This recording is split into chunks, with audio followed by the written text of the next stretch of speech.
Sehr geehrte Damen und Herren, dragi udeleženci, wir werden erfahrungsgemäß noch 1-2 Minuten warten, dass auch alle die Chance haben, sich einzuloggen. Malo bomo še počakali, da imajo vsi možnost, da pridejo na webinar. Hvala lepa.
Medtem ko čakamo, bi vas prosil, da izpolnite kratko anketo, ko gre za to, kako uspešne so naše medijske poti. Also während wir warten, würde ich Sie bitten, eine kurze Umfrage auszufüllen, wo es darum geht, wie erfolgreich denn unsere Medienkanäle sind.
Okay. Hvala lepa za vse odgovore. Vielen Dank für alle Antworten.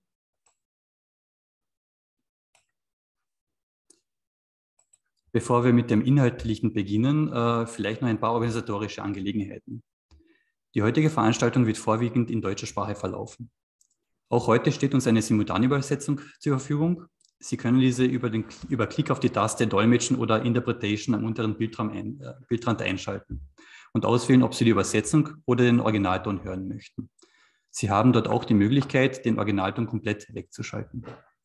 Fragen können Sie jederzeit in schriftlicher Form stellen, natürlich in beiden Sprachen. Nutzen Sie hierfür entweder die Chat-Funktion oder die F&A-Taste. Die Fragen werden wir am Ende der einzelnen Vorträge abarbeiten. Das Webinar wird aufgezeichnet und wird in ein paar Tagen auf unseren Online-Medien zur Verfügung stehen. Preden začnemo, še nekaj operativnih zadev. Današnji dogodek bo potekal pretežno v nemškem jeziku. Tudi danes imamo na voljo simultano tolmačenje nemško-slovensko. Vklopite ga lahko s tipko na spodnjem robu dogodka Dolmetschen oziroma Interpretation. Tukaj lahko kliknete in izberete, če želite poslušati prevod ali originalni zvok, in imate tudi možnost, da originalni zvok popolnoma izklopite.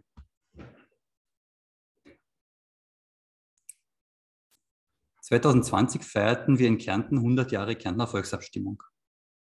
Im Jahr darauf, 2021, feierten wir zusammen mit der Republik Slowenien 30 Jahre Unabhängigkeit. Diese beiden Daten waren für das Land Kärnten und für den gesamten Alpe-Adria-Raum maßgebend und beeinflussten bis heute die Entwicklung der Gesellschaft, zahlreicher Wirtschaftszweige und die damit entsprechende wirtschaftliche Basis, die für das Leben in der Region mitentscheidend sind.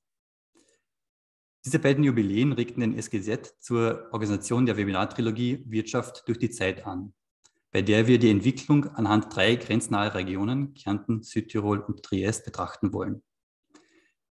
Regionen, wo die Menschen sich mit sehr unterschiedlichen Situationen konfrontiert sahen und jeweils ganz eigene Wege gefunden haben, um die neu entstandenen Situationen mit der neuen entstandenen Situation umzugehen und den Weg in eine neue Zeit zu finden. Das erste Webinar zu Kärnten fand vor einer Woche statt und hat uns gezeigt, wie folgenreich das Ziehen einer Grenze durch einen vorher gemeinsamen Wirtschaftsraum sein kann.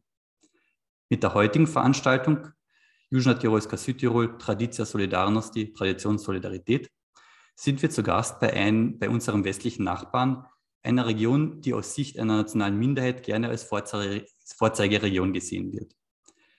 Damit darf ich den ersten Sprecher des Webinars begrüßen, Dr. Michael Ebner, Präsident der Industrie- und Handelskammer Bozen. Herzlich willkommen. Herr Dr. Ebner. Hallo.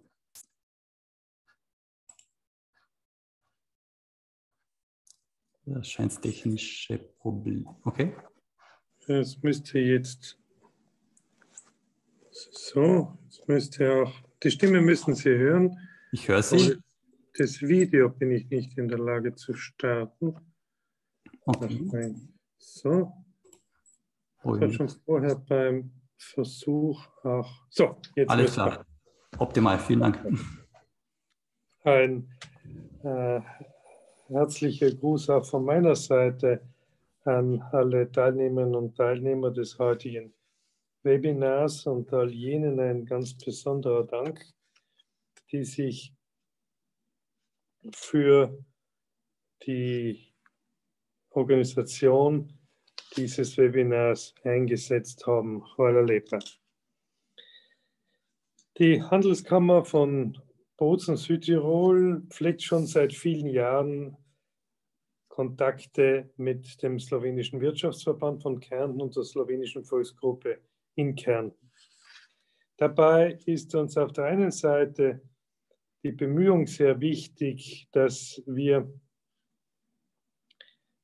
generell zusammenarbeiten, aber es gibt 2 weitere Gründe, die für uns sehr wichtig sind. Einmal, weil Kärnten ein mehrsprachiges Land ist, so wie Südtirol, und aus diesem Grunde auch verschiedene Erfahrungswerte mit ausgetauscht werden können, die nicht nur wirtschaftlicher, sondern auch kultureller und sprachlicher Natur sind. Damit schaffen wir ein kleines Europa, in dem wir mit Zusammenleben von mehreren Volksgruppen, mit Mehrsprachigkeit uns auseinandersetzen und aufzeigen, dass dies Bereicherungen sind und nicht Belastungen, wie es in der Vergangenheit sehr oft dargestellt worden sind. Die grenzüberschreitende Zusammenarbeit ist ja ein Wissenstransfer in wirtschaftlicher, wissenschaftlicher, technologischer Art und Weise und begründet damit einen zusätzlichen Fortschritt, der zugutekommen soll Kärnten, Südtirol, Slowenien, also allen 3 Ländern. Ich glaube, dass diese Mehrzahl von Veranstaltungen eine Kontinuität darstellt und dass dies auch ein Schlüssel sein kann, damit immer mehr Interesse dafür entsteht. Wenn ich einige Zahlen zu Südtirol nennen darf, in Südtirol gibt es 60.000 Unternehmungen, die im Handelsregister eingetragen sind. Nicht ganz 20.000 gehören der Landwirtschaft an. Von den restlichen 40.000 sind 11.000 im Dienstleistungssektor, 8.000 im Tourismus und 8.000 im Handel tätig. Wir legen sehr stark Aufmerksamkeit auf die Übergabe von Unternehmungen in die nächste Generation. Das muss ja nicht nur familienbedingt sein, sondern in die nächste Manager-Generation. Wir haben derzeit auf 60.000 Unternehmungen ungefähr 7.000, die sich in dieser Phase befinden. Weiters legen wir sehr viel Wert, dass Frauenunternehmen und Frauenunternehmungen gestärkt werden, weil wir glauben, dass es diesen Mix unbedingt braucht und der für die Gesamtsituation eine Verbesserung darstellt. Insgesamt glauben wir, dass Kooperationen, die grenzüberschreitend sind, dass Kooperationen von Willigen, die den europäischen Geist voranbringt. Einen europäischen Geist, den wir immer wieder beeinträchtigt sehen durch einseitige Haltungen von Seiten von Parteien, von Interessensgruppen, auch von Medien teilweise, und die an und für sich nur destruktive Mitteilungen machen und keine konstruktiven. Der europäische Gedanke ist ein konstruktiver. Die Kritik dagegen ist an und für sich eine destruktive Tätigkeit. Dabei darf man nicht vergessen, dass wenn wir wollen, dass grenzüberschreitend, mehrsprachig, europäisch gearbeitet und gedacht wird, wir dieses Gedankengut täglich leben, täglich erklären und in der Bevölkerung festmachen. Das ist ein tägliches Bemühen und diesbezüglich ist die Union auch nicht immer hilfreich, wenn man bestimmte Dinge von Seiten der Europäischen Kommission hört. Die Europäische Kommission muss bei der Harmonisierung sicherlich auch darauf achten, dass diese Harmonisierung einen logischen Sinn hat und dass diese Harmonisierung auch von der Gesamtmenschen mitgetragen wird. Nicht nur vom Mainstream, sondern auch von den ländlichen Gebieten. Und wir in Kärnten, wir in Slowenien, wir in Südtirol befassen uns mit Menschen in ländlichen Gebieten. Es kann nicht sein, dass die großen Städte und die moderne Gesellschaft uns diesbezüglich nicht entsprechend berücksichtigt. Wir sind keine Mehrheit in den ländlichen und in den Berggebieten, aber wir sind ein ganz wichtiger Faktor. Lassen Sie mich das noch anfügen.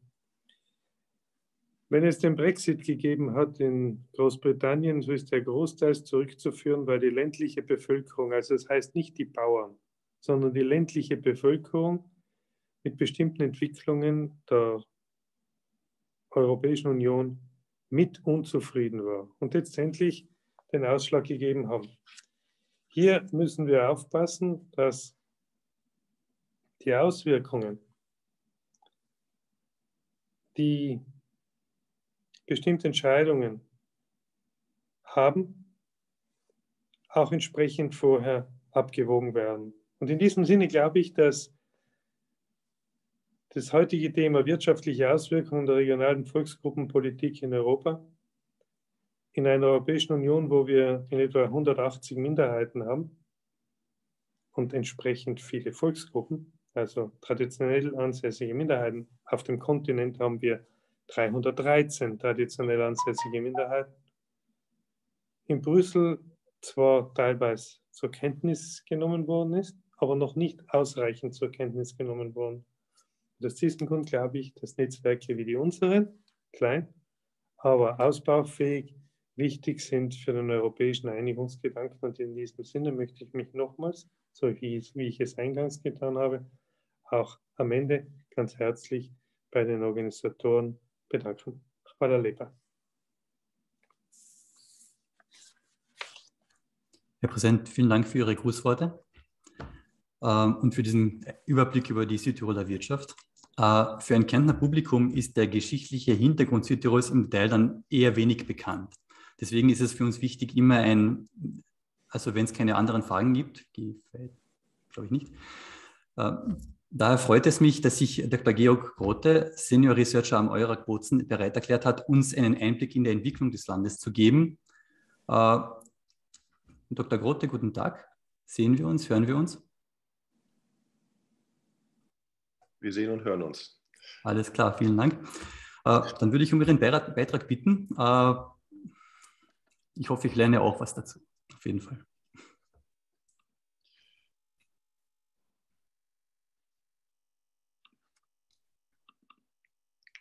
Gut, kann man das so sehen? Ist das in Ordnung so? Sehr gut. Von der Lautstärke auch, okay. Okay. Einen schönen guten Abend und ganz herzlichen Dank für die Einladung, am heutigen Webinar teilnehmen zu dürfen. Ich bin Historiker, wie gesagt, wie man an meinem Akzent hört, kein Südtiroler, sondern komme gebürtig vom Niederrhein, habe lange Zeit in Irland verbracht, aber bin extrem fasziniert von der Südtiroler Geschichte. Und weil das Besondere und das Schicksalhafte an dieser Südtiroler Geschichte ist die geopolitische Lage des Landes mitten in Europa. Sie ist sozusagen, wie Kollege Rolf Steininger immer sagt, ein Brennglas europäischer Geschichte oder wie Dr. Ebner gerade sagt, ein kleines Europa. Daher ist Südtirol immer auch ein Spielball europäischer Politik gewesen und spiegelt immer europäische Entwicklungen wider, in der Vergangenheit wie in der Gegenwart. Und darum geht es mir heute. Ich würde Sie also in der nächsten halben Stunde einladen zu einem Ausflug ins historische Tirol an den Anfang des 20. Jahrhunderts, um danach und im Gespräch überzuleiten auf heutige Entwicklungen. Denn für mich ganz erstaunlich ist die historische Betrachtung oder das historische Tirol, die Entwicklung des historischen Tirols hin zu 1918 und danach, weist erstaunlich viele Erklärungsansätze für die heutige Situation auf. Und dazu würde ich Sie einladen, vielleicht während ich referiere, zu überlegen, wie das, was ich sage, auf heute angewandt werden kann. Ich werde also jetzt zu Anfang ein akademisches Paper zur Teilung Tirols präsentieren, versuche die Strömungen zu analysieren, die zur Teilung Tirols führten und gehe dann auf die Folgen für die Alpenregion, vor allen Dingen auf Südtirol ein. Und nach meinem Vortrag würde ich dann dazu einladen, die Idee Südtirols als Fokus europäischer Entwicklung auf die Nachkriegszeit und bis heute anzuwenden. Schauen wir mal, wie ich dass ich jetzt hier mal etwas weiterkomme. Ja, da ist es. Ich werde mich auf vier Punkte fokussieren: auf Italiens Geburt zwischen Vision und Opportunismus, auf Südtirols geostrategische Bedeutung für Italien, auf die eigentliche Annexion, den eigentlichen Annexionszeitraum 1918 bis 1922 und dann die Italienisierung Südtirols in den 20er und 30er Jahren und der zivile Widerstand dazu. Ich habe ungefähr 12 Bilder vorbereitet, die das Ganze, vielleicht etwas trockene Thema, manchmal ein bisschen bunter machen. Die Südtirol-Frage ist Teil der Staatsbildung Italiens, sozusagen dessen vorläufiger Schlusspunkt in Zentraleuropa. Die Schritte hin zur Staatenwendung Italiens sind durch den Risorgimento-Nationalismus, aber auch durch politischen Opportunismus und dem Streben nach Großmachtstatus gekennzeichnet, welches auch nicht vor der Annexion ganzer Landstriche wie Südtirol zurückschreckte.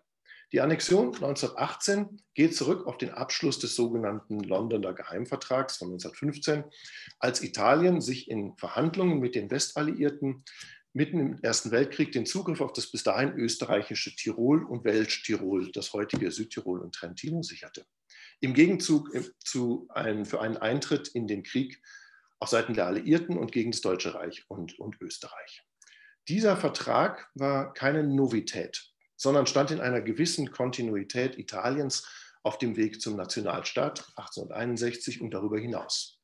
So hatte die italienische Regierung bereits 1866 ein Militärbündnis mit Preußen geschlossen und schloss sich daraufhin auch der preußischen Kriegserklärung an Österreich an. Österreich wurde als Hindernis sowohl für die deutsche als auch die italienische nationale Einigung angesehen.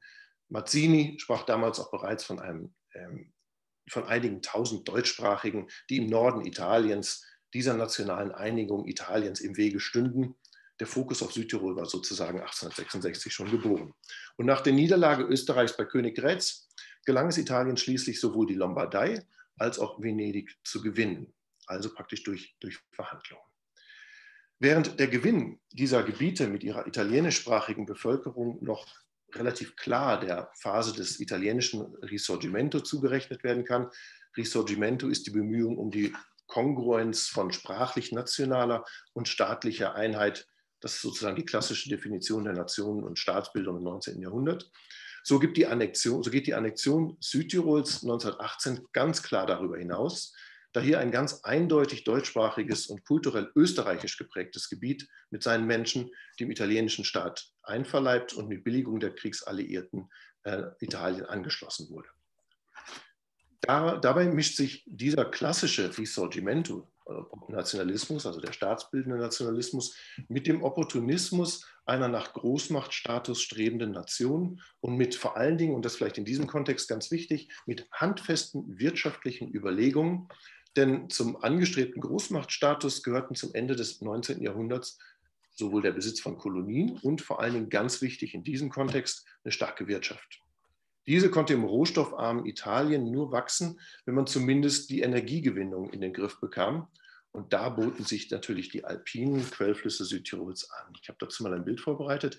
Die Flüsse im Alpenraum und im nördlichen Italien, das Sie oben sehen, und die Flüsse in Südtirol. Also Südtirol ist, wie wir alle wissen, reich an Wasserkraft. Etsch und Eisack und die beiden Zuflüsse und die vielen Zuflüsse lassen sich zur Energiegewinnung ideal nutzen. Der Alpenhauptkamm trennt die regionalen Wasserströme in nach Norden und Süden fließende Gewässer. Und wie sehr auch dieses wirtschaftliche Argument Teil der nationalistischen Sichtweise war in Italien, wird schon bald nach der erzwungenen Angliederung Südtirols an Italien sichtbar. Schon bald nach 1920 und vor allen Dingen im Zuge der faschistischen Industrialisierungspolitik setzt ein massiver Ausbau an Wasserkraft ein. Der Ausbau der Wasserkraft wäre wahrscheinlich am Fuße der Alpen genauso möglich gewesen und wahrscheinlich für die lombardisch-venezianischen Industriezentren auch noch wirtschaftlicher. Aber der Faktor Wasserkraft in Verbindung mit der nationalistischen Ideologie wurde zur unschlagbaren Kombination unter dem Gesichtspunkt der Verteidigung der wichtigen Ressource. Was man besitzt und was man an seiner Quelle besitzt, kann man leichter verteidigen. Die Wasserkraft zur Energiegewinnung allein war nicht Grund genug zur Annexion. Von strategischer Bedeutung war, wie eben schon gesagt, die Oberläufe der Flüsse zu besitzen bis zu ihrer Quelle, wenn man an den Unterläufen hydroelektrische Energie produzieren wollte, um sich ein gewisses Maß an wirtschaftlicher Autarkie sichern zu können, Abschottung von anderen Ländern Europas, vor allen Dingen von Österreich in dem Falle. Auf einen nationalistisch-wirtschaftspolitischen Nenner gebracht, wenn Italien den ganzen Fluss von der Quelle bis zur Mündung besaß, war es durch keinen nördlichen Nachbarn mehr erpressbar.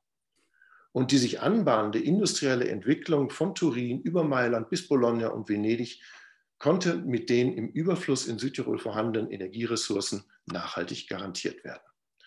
So groß war der Drang zu wirtschaftlicher Prosperität, dass Italien das Grundprinzip des Risorgimento, also die Zusammengehörigkeit von Nationen auf der Basis der gemeinsamen Sprache, am Beispiel Südtirol klar verletzte und mit den scheinwissenschaftlichen Studien kaschierte, die Teil eines nationalistischen Diskurses war, die komme ich auch gleich nochmal zurück, der sowohl von deutschsprachiger als auch von italienischer Seite seit der Jahrhundertwende erbittert geführt wurde.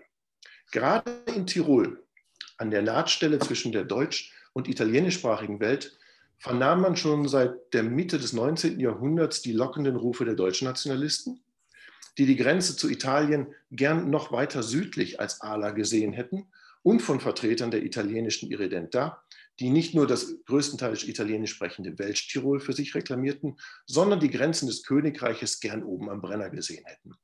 Diese gegenseitigen Ansprüche verschärften sich im ausgehenden 19. und frühen 20. Jahrhundert drastisch und waren bestimmt für den Ausgang des Ersten Weltkrieges. Dabei waren es aber nicht nur diese ideologisch-nationalistisch-romantischen Gedanken, die Südtirol für Italien sehr schmackhaft machten. Der Brennerpass als symbolischer Grenzpunkt markierte seit Jahrhunderten, wenn nicht Jahrtausenden, den Hauptübergang des Handels über die Alpen von Nord- nach Südeuropa und umgekehrt. Den Brenner politisch kontrollieren zu können, bedeutete daher immer auch, mehr als nur am Durchfluss von Waren zu partizipieren. Es bedeutete Kontrolle über Im- und Exporte ausüben zu können. Letztlich war der Brenner ein politisches Faustpfand im internationalen Handel. Massive Festungsanlagen von Innsbruck entlang der Brennerstraße bis nach Sterzing hinunter zeugen bis heute vom Versuch, Warenströme, Armeen, aber auch intellektuellen Austausch zu kontrollieren. Die Alpenregion war daher niemals ein politikfreier Raum gewesen und insbesondere die Schnittstelle zwischen zwei großen Kulturräumen, dem nordisch-germanischen und dem südlich-romanischen, war prädestiniert für das Aufeinandertreffen kultureller, aber auch politischer Unterschiede zwischen dem Süden und dem Norden Tirols, den Städten und den eher ländlich geprägten Gebieten des Landes. Wir sehen hier eine Karte des Tiroler Volksbunds. Ich komme darauf in einer Sekunde nochmal zurück. Gehen wir auf den Kriegsausbruch 1914 ein. Zum Kriegsausbruch 1914 schlug der nationale Fanatismus auf beiden Seiten, im Norden und im Süden, höchste Wellen und eben auch in Tirol. In Südtirol war dieser natürlich eher pro-deutsch.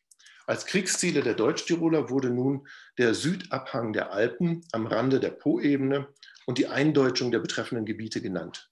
Sogar die teilweise Umsiedlung von italienischen Trentinern aus diesem Gebiet wurde von deutsch-nationaler Seite gefordert. Der Tiroler Volksbund, und jetzt komme ich auf diese Postkarte, diese Propagandapostkarte zurück, veröffentlichte 1915 diese Postkarte, die bereits im Jahr 1905 schon einmal publiziert worden war und in der italienischen Irredentà buchstäblich ein Fußtritt verabreicht wird. Wir sehen hier den Tiroler Volksbund und die Irredentà, die zerlumpt über den Gartensee, also den Gardasee, in den Südwesten getreten wird. Dazu den markigen Spruch, die deutsche Grenze treu gewahrt, das ist der Deutsch-Tiroler Art. Und wir sehen vor allen Dingen die Eindeutschung vieler heute italienisch und damals auch schon italienisch sprechender Gebiete bis hin zur Berner Klause ganz im Süden. Bern war das deutsche Wort für Verona. Also eine sehr aggressive Darstellung der nationalistischen Ziele der Deutsch-Tiroler. Solch aggressiv dargestellter Deutschnationalismus hatte natürlich eine Verhärtung der italienischen Position bei den Verhandlungen mit Österreich um die Gebiete an der Grenze zu Norditalien zur Folge. Gerüchte über Gebietsabtretungen im Kriegsverlauf und besonders nach dem italienischen Übertritt auf die Seite der Alliierten führten zu teils hysterischen Reaktionen in Deutsch-Tirol, wie dem Sterzinger Volkstag vom Mai 1918, auf dem der Tiroler Volksbund seine Forderungen zur Eindeutschung des Trentino lautstark wiederholte und mit einer radikalen Ablehnung jedweder Trentiner Autonomie verknüpfte. Auf der anderen Seite war der deutsche Nationalismus Wasser auf die Mühlen imperialistisch denkender italienischer Nationalisten, die aufgrund des Kriegsverlaufes nun berechtigte Hoffnungen auf einen künftigen Großmachtstatus Italiens hegen konnten. Vordenker dieser imperialistischen Sichtweise, ich hatte ihn gerade schon erwähnt, war Giuseppe Mazzini, der schon 1866 behauptet hatte, dass nur 20% der Bewohner Tirols südlich des Brenner überhaupt deutscher Herkunft seien und diese daher leicht zu italienisieren seien. Darüber hinaus hatte er erklärt, dass das Trentino hinauf bis nach Bruneck und bis zum Alpenhauptkamm zu Italien gehöre, sowie, interessanterweise 1866 schon, alle Gewässer, die sich in die Etsch, die Adda, den Po und den Golf von Venedig ergießen. Damit war die Tendenz von Mazzinis emanzipatorischem Risorgimento von 1866 zum Imperialismus eines Francesco Crispi im Ersten Weltkrieg in der italienischen Politik vorgezeichnet. Und wir sehen hier die Darstellung von De Agostini, die bereits von 1901 stammt. Ich benutze sie immer, weil sie so wunderbar so visionell so sehr, sehr interessant ist. Wir sehen Italien im Süden, sozusagen die rote Macht, die sich immer weiter in die Alpentäler Richtung Norden ergießt. Und mit ein klein bisschen Fantasie sehen wir die deutsch sprechenden österreichischen Alpentäler, vor allem das Pustertal und den Vinschgau sowie die Bozner Region, als den österreichischen Adler, der praktisch die Flügel hängen lässt und vertrocknet in diesen letzten deutschsprachigen Tälern oben im Norden Italiens, was Italien werden würde, verkümmert. Sozusagen. Also mit einem kleinen bisschen Fantasie kann man diese rote, pulsierende Kraft, die von Süden nach Norden strömt, und den Adler Tirols sehen, der dahin darbt und stirbt. In dieser Ära, in der europaweit die Nation zum höchsten Gut erhoben wird und in der der Nationalismus zu einer breiten Gesellschaftsbewegung wird, verschwinden dann natürlich die politische Vernunft und die Strategie, auch in Italien allmählich. Also in der nationalistisch aufgeheizten Atmosphäre der Vorkriegszeit vermischen sich Nationalismus, Imperialismus und Irredentismus zu einer Melange, zu einer Mischung, die insbesondere für Südtirol weitreichende Folgen haben sollte. Denn die Grenzziehung von 1919 spiegelt letztendlich sowohl Mazzinis Forderung von 1866 als eben auch Crispis Träume von einer Großmacht wider. Starken Einfluss Auf die Ausbildung dieses italienischen Chauvinismus der Vorkriegszeit hatte Ettore Tolomei. Er steht im Zentrum der vom Primat der Außenpolitik bestimmten Irredenta Norditaliens, die die Ausdehnung Italiens bis zur Brennerlinie fordert. Als ideologische Begründung musste für ihn die sogenannte Naturgrenztheorie herhalten, nachdem nicht mehr die ethnisch, also die sprachlich-kulturellen Grenzen, sondern die politischen Grenzen der Staaten markieren sollten, sondern natürliche Grenzen wie der Hauptkamm der Alpen. Seit den 1890er Jahren hatte Tolomei an einem expansionistischen Nationalismusprogramm gearbeitet, welches, ich zitiere, den Kamm der Zentralalpen mit Brenner und Reschen als natürliche, historisch legitime und strategisch unerlässliche Nordgrenze Italiens bezeichnete. Diese orographische Grenze definiert dann natürlich ebenfalls die alpine Wasserscheide, denn südlich dieser flossen alle Flüsse nach Süden. Womit wir hier wieder bei der Verbindung von nationalistischen Visionen und handfesten wirtschaftlichen und pragmatischen Überlegungen zur Expansion Italiens angelangt werden.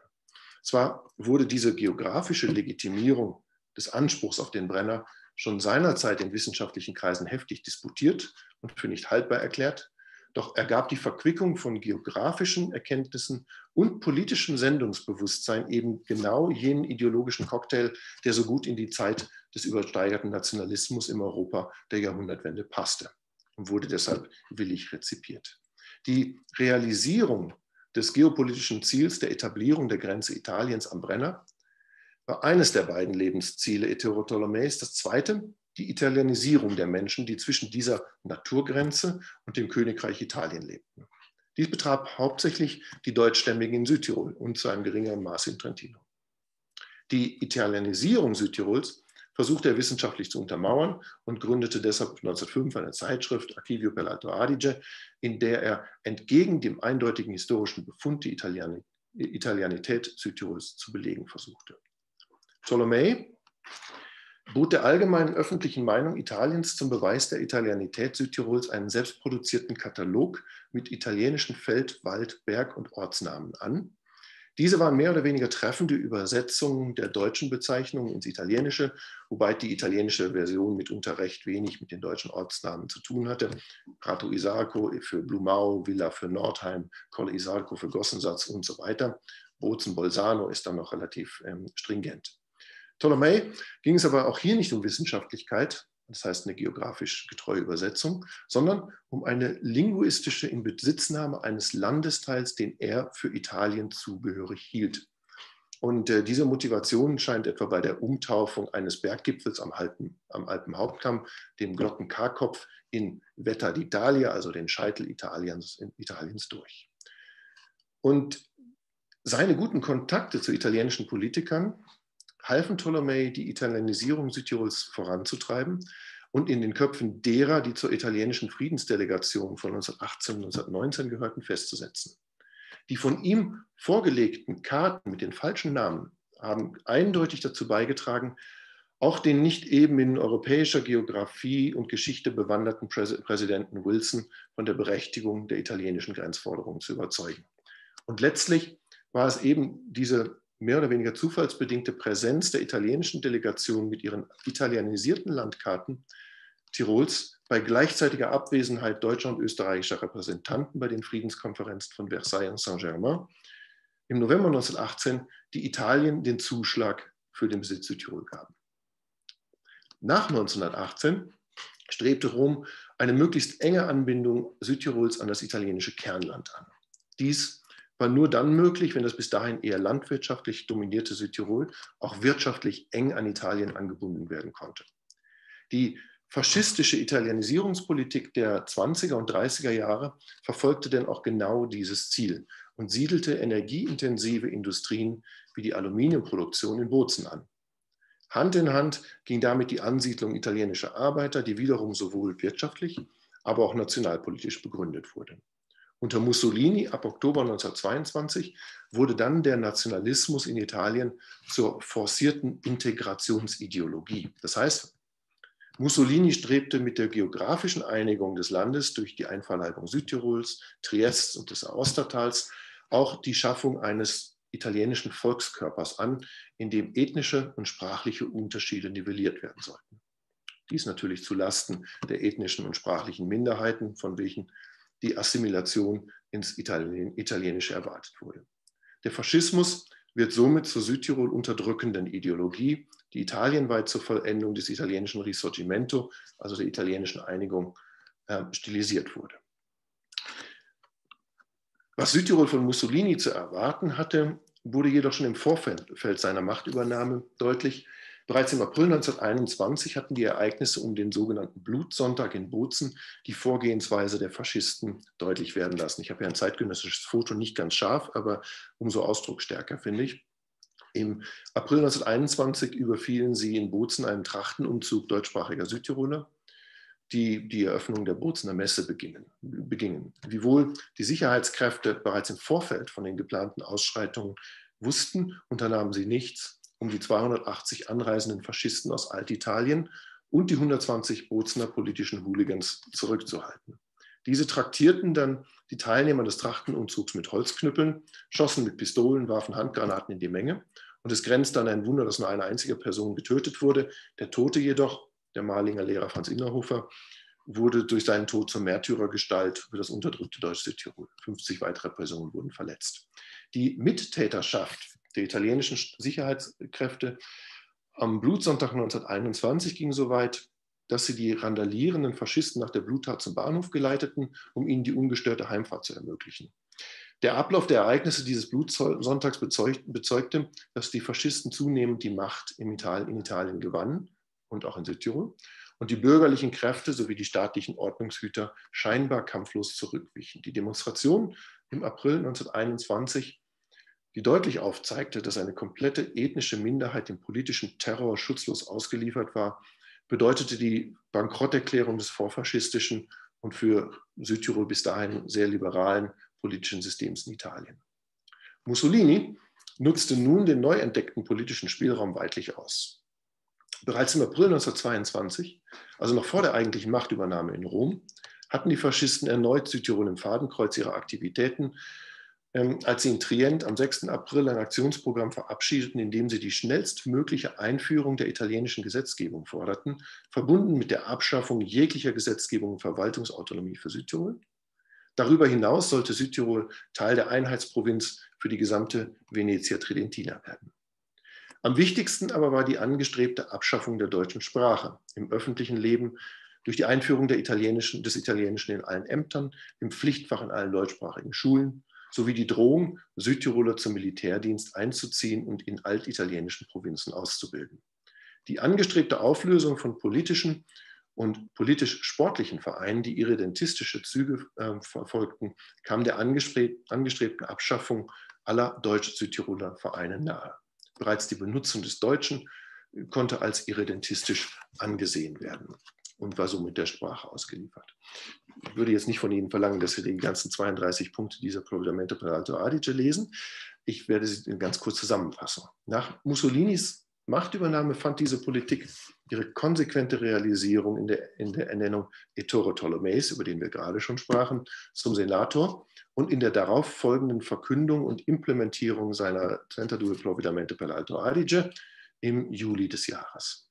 Die durch diese Provvedimenti angestrebte Denationalisierung, also die Aufgabe der deutschen Sprache und der Tiroler Tradition, der Deutsch-Südtiroler und die erwünschte Renationalisierung im Sinne Italiens, erstreckte sich von der regional-administrativen Ebene, die Fusion mit Trient, Verlust der Landeshauptstadt, Presseverbot der deutschen Presse, der Buchverlage, ausschließlich italienischer Schulunterricht zur lokalen Ebene, die Umbenennung deutscher Dörfer und Straßen, die hatte Tolomei ja schon vorbereitet, die Einsetzung von Podesta, also von Bürgermeistern, von faschistischen Bürgermeistern, Verbot des deutschen Alpinvereins und so weiter, bis hin zum familiären Bereich die Umbenennung und Italienisierung von Vor- und Hausnamen und zur individuellen Ebene der Ausmerzung von deutschsprachigen Spuren in Haushalten und der Verbot des Deutschen per se. Vor allem aber die hermetische Abschottung vom alten Heimatland Österreich auf kultureller und wirtschaftlicher Ebene wurde als traumatische Erfahrung empfunden, die für lange Zeit das Verhältnis zwischen Südtirol und negativ und Rom negativ prägen sollten. Diese 32 Provvedimenti, also diese 32 Richtlinien, in aller Konsequenz ausgeführt, wären das Todesurteil einer andersartigen kollektiven Gemeinschaft wie der Deutschen in Südtirol gewesen und hätten jegliches Gemeinschaftsgefühl nachhaltig zerstört. Es ist dem, wenn auch bescheidenen Widerstand der Südtiroler, der tiefen Verwurzelung in Tradition und Sprache, insbesondere der ländlichen und damit weit genug entfernt von administrativen Zentren lebenden Bevölkerung, aber auch der nur relativ kurzen Zeitspanne, die Mussolinis Administration zur ungestörten Durchsetzung dieser Provvedimenti zur Verfügung hatte, zu verdanken, dass die österreichischen Traditionen und die deutsche Sprache der Südtiroler nicht verloren gingen. Mussolinis Politik der Entnationalisierung wurde von der deutschsprachigen Bevölkerung Südtirols nicht widerspruchslos hingenommen. Auch wenn es keinen organisierten militanten Widerstand im traditionellen Sinne gab, so muss man doch die Installation der sogenannten Katakombenschulen als Symbol des aktiven zivilen Widerstandes werten. Kanonikus Gamper, von dem ich ein Bild habe, Redakteur des Volksboten und Spiritus Rector der Südtiroler zu jener Zeit, rief die Bevölkerung bis zur Wiedererlangung der deutschen Schule zur Schaffung von geheimen Hausschulen auf. Diese sogenannten Katakombenschulen wurden von Priestern und schulentlassenen Lehrern organisiert und geleitet. Schulmaterial wurde über die Berge aus Österreich und Deutschland eingeschmuggelt in Rucksäcken und auf abenteuerlichen Pfaden. Die Schmuggelei wurde meist von den Mitgliedern deutsch-nationaler Verbände und später des Völkischen Kampfrings Südtirols übernommen. Daher erklärt sich dann neben der katholisch-konservativen auch die später nationalistisch-völkische Ausrichtung des Unterrichts in den Katakombenschulen. In den Katakombenschulen versuchte das Lehrpersonal die faschistische Entnationalisierungspolitik zu konterkarieren und die deutsche Sprache sowie deutsches Kulturgut am Leben zu halten. Dies konnte natürlich nur bedingt gelingen, da der Unterricht mit primitivsten Mitteln, ständig im Verborgenen und nur mit häufig wechselndem Lehrpersonal durchzuführen war, weil die faschistische Regierung sehr bald auf die Existenz der Geheimschulen aufmerksam wurde, Lehrer reihenweise verhaftete und des Landes verbannte. Naturgemäß weniger erfolgreich in ihrer Ablehnung der zwanghaften Italianisierung waren die deutschsprachigen Südtiroler in dem von Mussolini angesetzten Kampf um die kulturellen Relikte des Deutschtums in Südtirol, die Denkmäler. Der sprachlichen Entnationalisierung und anschließenden Renationalisierung entsprechend versuchte die faschistische Regierung auch hier deutsche Spuren im öffentlichen Leben zu tilgen und mit italienischen Erinnerungsorten wiederzubesetzen. In Bozen kamen für Deutsch-Südtirol wichtige Denkmäler wie das Walter-Denkmal, das wir oben zentral auf diesem Dia sehen, und der Laurinbrunnen oben links in den Fokus der italienischen Nationalisten, denn diese kulturellen Artefakte waren aufs engste mit der deutschen Identität Südtirols verbunden. Das Denkmal Walter von der Vogelweide ist auf dem gleichnamigen Walterplatz im Zentrum Bozens, war für Deutsch-Südtirol das Identifikationsmerkmal für die Zugehörigkeit zum deutschsprachigen Kulturraum. Genau deshalb sollte es nach den Willen der Faschisten auch aus dem Zentrum der Stadt verschwinden und durch ein Drusus-Denkmal ersetzt werden. Drusus hatte laut Ettore Ptolemäischer Geschichtsinterpretation Bozen gegründet. Er, so sagt der Ptolemä, sei der lateinische Held, der das Oberetsch eroberte, um der römischen Zivilisation neue Wege zu eröffnen. Dieses Denkmal wurde nie realisiert. Walter aber wurde 1935 vom Prozess der Reinterpretation der Südtiroler Geschichte an den Rand verdrängt. Wir sehen gleich nochmal ein Bild dazu, wie das danach aussah. Aus dem gleichen Grund musste auch der sogenannte Laurinbrunnen aus dem öffentlichen Stadtbild verschwinden, der auf ihm dargestellte Kampf des mythischen Dietrich gegen den Zwergenkönig Laurin galt als Symbol der Verbundenheit der Südtiroler mit der sie umgebenden Natur. Der Brunnen stellt eine Kampfszene dar zwischen dem Germanenkönig Dietrich von Bern und dem Zwergenkönig Laurin, dem mythischen Herrscher über die ladinischen Dolomiten. Ptolemä spitzte diese Interpretation zu, sodass der Brunnen Teil des Nationalitätenkampfes in Südtirol wurde. Dietrich, so sagte er, sei der deutsche Held, der die Italiener besiege. Die Erinnerungsaussage des Brunnens demnach anti-italienisch. 1933 wurde der Brunnen von Unbekannten zerstört. Mittlerweile steht er aber wieder vor dem Lokalparlament. Neben der Errichtung von Standbildern wie dem in Weidbruck, dem sogenannten Aluminium-Duce, das wir unten im Bild sehen, der Benito Mussolini auf einem Pferd neben einem Kraftwerk zeigt, und dem Monumentalrelief am Bozener Finanzamt, das auch heute noch existiert, oben rechts auf dem Bild zu sehen, mit Mussolini auf einem Pferd, ist besonders die Errichtung der sogenannten Beinhäuser am Reschenpass und am Brenner bei Gossensas vom symbolträchtigen Wert in diesem Krieg der Denkmäler. In diesen Beinhäusern wurden gefallene italienische Soldaten beigesetzt, die angeblich im Ersten Weltkrieg beim Kampf um Südtirol getötet worden waren. Diese sogenannten Opfer, immer wieder war von bis zu 650.000 gefallenen Soldaten, italienischen Soldaten die Rede, wurden teilweise bis in die jüngere Vergangenheit benutzt, um den italienischen Anspruch auf Südtirol zu zementieren, während die Wahrheit natürlich weit profaner war und auch sehr pietätlos. Die Frontlinie im Ersten Weltkrieg war bekannterweise 80 Kilometer südlich der Brennergrenze und die Annexion selbst Südtirols war widerstandslos verlaufen. Deswegen hatte man Gefallene exhumiert, aus dem Süden nach Norden transportiert und in den Beinhäusern zum zweiten Mal beigesetzt. Die Gebeine der Gefallenen wurden also für den nationalistischen Anspruch instrumentalisiert. Die kulturelle Hegemonialisierung im Denkmalskrieg wäre nicht konsequent, hätten die faschistischen Machthaber es bei der Zerstörung deutsch-Südtiroler Monumente belassen.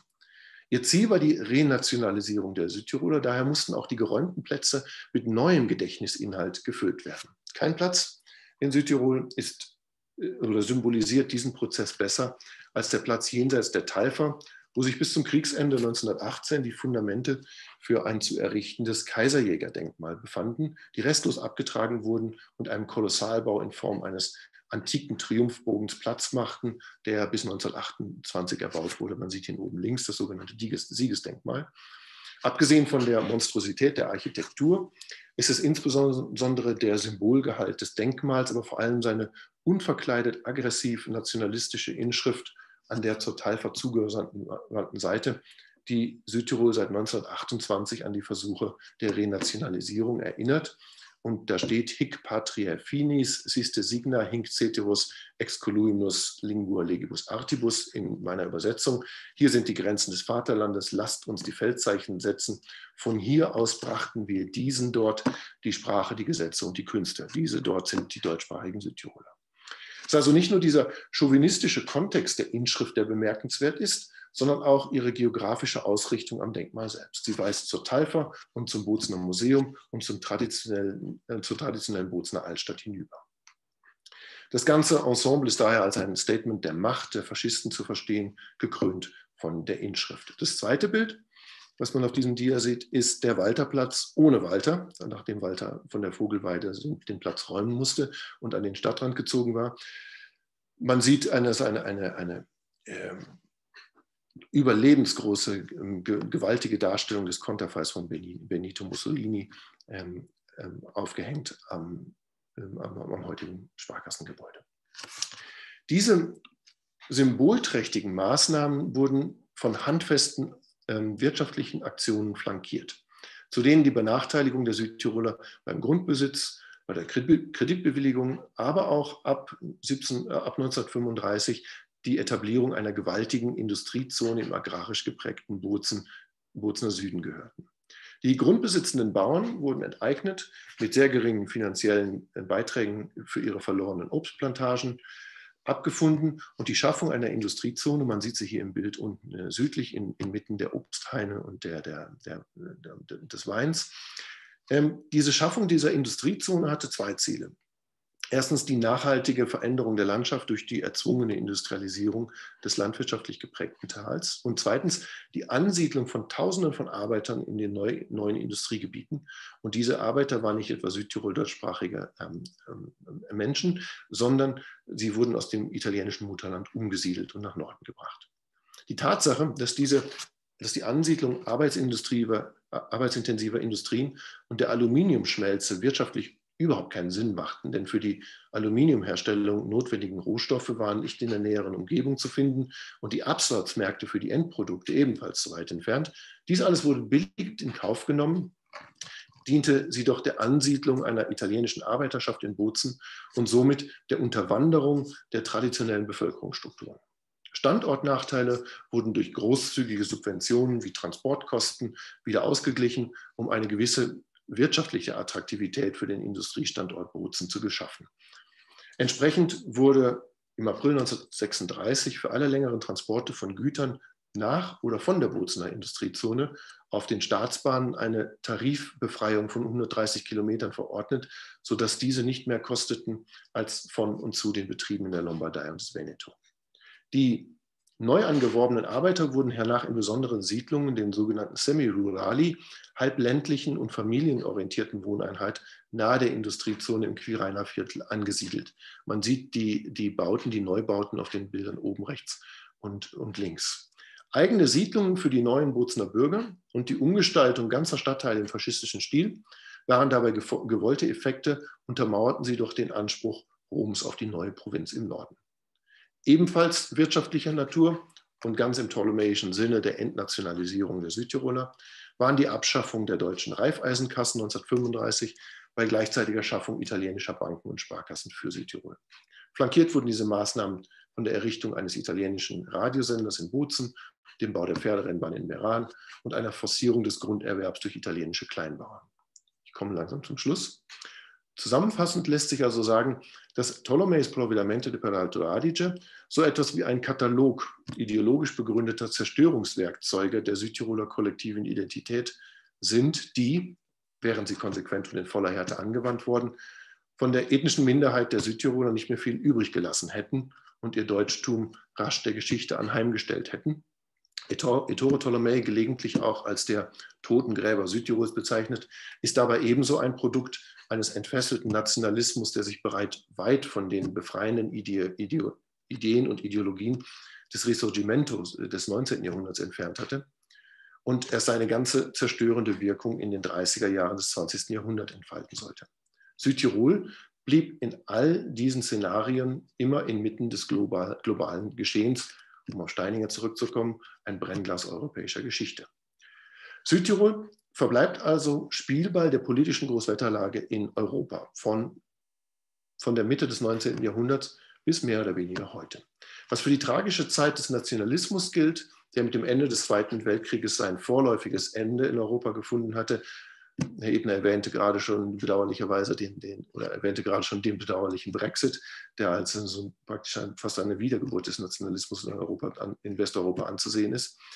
Also was für diese tragische Zeit des Nationalismus gilt, ist ebenso relevant für die Zeit danach, nach dem Zweiten Weltkrieg. Die Zeit nach dem Zweiten Weltkrieg sieht die Ausbildung eines Friedensobjektes, die Europäische Wirtschaftsgemeinschaft, später die Europäische Union, und die Befriedung regionaler Konfliktherde in Europa durch Internationalisierung, durch die Durchlässigkeit nationaler Grenzen und die geteilte Prosperität von Regionen. All dies hat auch durchschlagende Wirkung auf Südtirol, diesmal allerdings dann im positiven Sinne. Die Wende zur erfolgreichen Provinz innerhalb einer prosperierenden Region, als die wir Südtirol heute wahrnehmen, erfolgte dann schließlich erst ab den späten 60er Jahren, als die Südtirol-Frage im internationalen Kontext eine angemessene Antwort erhielt. Ein Aspekt, auf den wir hoffentlich, denke ich mir, im Folgenden noch eingehen werden. Ich hatte Sie ja am Anfang gewarnt, dass ich Sie einladen würde, einige der Schlussfolgerungen meines historischen Papers auf die Gegenwart anzuwenden. Ganz herzlichen Dank für Ihre Aufmerksamkeit. Ich würde mich freuen, wenn auf die eine oder andere Frage käme. Vielen Dank für Ihren Beitrag. Ich hätte vielleicht zwei Fragen gleich zu Beginn. Sie haben angedeutet, dass die Aluminiumindustrie jetzt nicht ganz rational angesiedelt wurde, ja, weil es weder Rohstoffe noch Absatzmärkte dafür gab. Was wäre denn was war denn der Grund, gerade mit dem Aluminium zu beginnen? Es gibt weder Rohstoffe für Aluminium hier in Südtirol noch Absatzmärkte, aber es gibt eines im Überfluss und das ist die Energie. Mhm. Die Herstellung von Aluminium ist extrem energieintensiv und dafür bot sich natürlich Südtirol an mit der Nähe der Wasserkraft. Okay. Vielen Dank. Südtirol ist heute also zusammen mit dem Trentino eine autonome Provinz Italiens. Könnten Sie etwas auf den Weg zur Autonomie eingehen? Mhm. Dazu sollte man vielleicht einen Paradigmenwechsel einführen. Ich habe die ganze Zeit über Nationalismus gesprochen und über Risorgimento-Nationalismus, dann über expansiven Nationalismus, der praktisch so seine Erfüllung und sein Ende mit dem Ende des Zweiten Weltkrieges in Europa sieht. Das Friedensprojekt Europäische Union, was danach kommt, ist, läutet diesen Paradigmenwechsel ein, denn die Europäische Union, die Europäische Wirtschaftsgemeinschaft, später die Europäische Union, bietet Regionen wie Südtirol eine neue Offerte.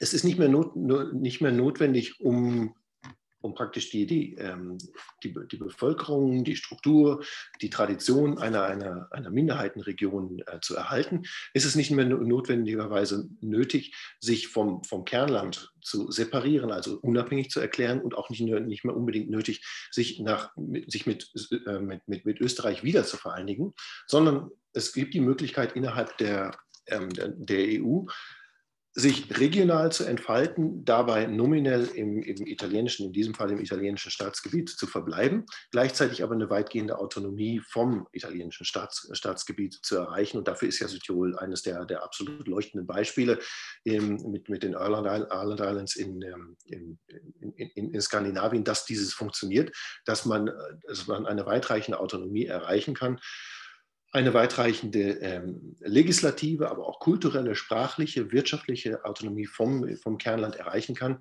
Und dies alles in einem Kontext der Frieden, Stabilität, aber auch die Existenz nationaler Grenzen in Europa garantiert. Und dieses erstarkende Europa in den 50er, 60er, 70er Jahren ist eben der Garant dafür. Es garantiert auf der einen Seite den Nationalstaaten die Unverlässlichkeit ihrer Grenzen, auf der anderen Seite bietet sie für Minderheitenkontexte eine Befriedigung durch Internationalisierung, durch Regionalisierung an, wozu dann letztendlich natürlich auch die EVTZs und die grenzübergreifenden wirtschaftlichen regionalen Bildungen, zu der natürlich auch Südtirol und die Europaregion gehören, zählen. Mit anderen Worten, es gibt sozusagen den dritten Weg, der zur Befriedung führt und der letztendlich einen Gewinn für alle beteiligten Seiten darstellt. Und da ist Südtirol einfach ein fantastisches Beispiel dafür, für den Wandel von historischem Nationalismus zum modernen Regionalismus in Europa im Kontext eines friedlichen Europa. Okay, vielen Dank. Auffallend ist die starke Verankerung der Minderheitenrechte in Südtirol, sowohl am Papier als auch in der Praxis.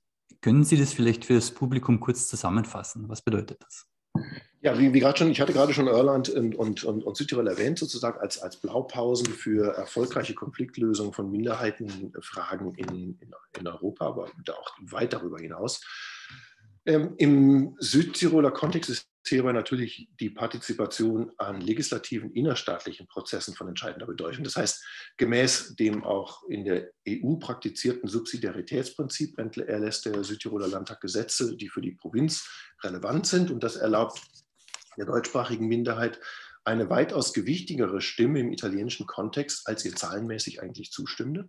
Gleichzeitig ist es wichtig zu betonen, dass die Minderheitenrechte in Südtirol Teil einer Autonomie für alle in Südtirol lebenden Bevölkerungsgruppen ist, deutschsprachige Italiener und Ladiner. Aber der Proporz in Südtirol erlaubt es natürlich Deutsch- und Italienisch Sprechenden, ihre Bevölkerungsstärke entsprechend repräsentativ im öffentlichen Leben vertreten zu sehen. Für Ladiner gelten dann immer noch Sonderrechte.